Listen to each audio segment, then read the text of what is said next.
बांग्लादेश में आरक्षण विरोधी प्रदर्शन और हिंसक झड़पों के बीच प्रधानमंत्री शेख हसीना ने प्रधानमंत्री पद से इस्तीफा दे दिया है। पीएम शेख हसीना ने ढाका भी छोड़ दिया है। ऐसे में आपको बताते हैं बांग्लादेश के पीएम शेख हसीना की सत्ता के शिखर से बेदखल होने तक की पूरी कहानी।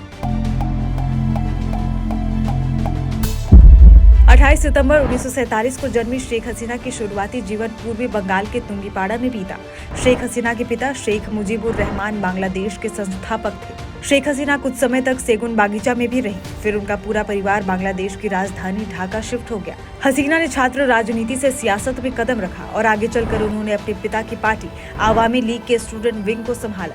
साल 1966 में जब वो ईडन महिला कॉलेज में पढ़ रही थी, तब स्टूडेंट यूनियन का चुनाव लड़ा और वाइस प्रेसिडेंट बनी। इसके बाद वो अपने पिता की पार्टी आवामी लीग के स्टूडेंट विंग में शामिल हुई और सारा कामकाज संभालने लगी।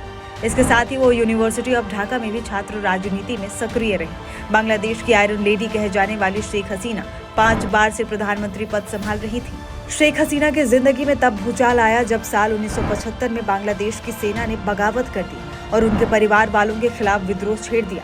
हथियारबंद लड़ाकों ने शेख हसीना की मां, उनके पिता शेख मुजीबुर रहमान और 3 भाइयों को मौत के घाट उतार दिया।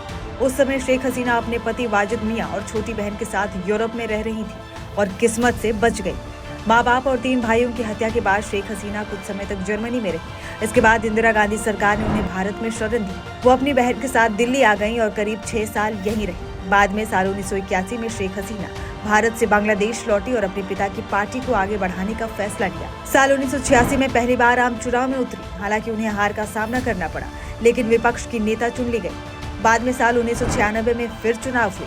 चुनाव में शेख हसीना की पार्टी बहुमत से सत्ता में आई और शेख हसीना प्रधानमंत्री बनी। साल 2001 के चुनाव में उन्हें हार का सामना करना पड़ा। इसके बाद साल 2009 में फिर सत्ता में लौटी और तब से लगातार प्रधानमंत्री रही। बांग्लादेश में बीते कई महीनों से हिंसक प्रदर्शन हो रहे थे। बांग्लादेश में छात्र संगठन सरकारी नौकरियों के लिए कोटा प्रणाली खत्म करने की मांग को लेकर लगातार प्रदर्शन कर रहे थे। विरोध प्रदर्शनों से अब तक मरने वालों की संख्या 300 से अधिक हो गई है।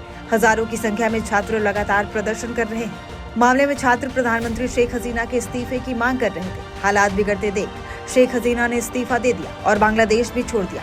उनके इस्तीफे के बाद बांग्लादेश सेना के प्रमुख जनरल वकार उज्जमान ने प्रेस कॉन्फ्रेंस की। सेना प्रमुख ने कहा कि पीएम शेख हसीना के इस्तीफे के बाद अब हम शासन करेंगे, अंतरिम सरकार का गठन करके देश चलाएंगे। हमारे देश का नुकसान हो रहा है, संपत्ति का नुकसान हो रहा है। मुझे दायित्व दीजिए, मैं सब संभाल लूंगा।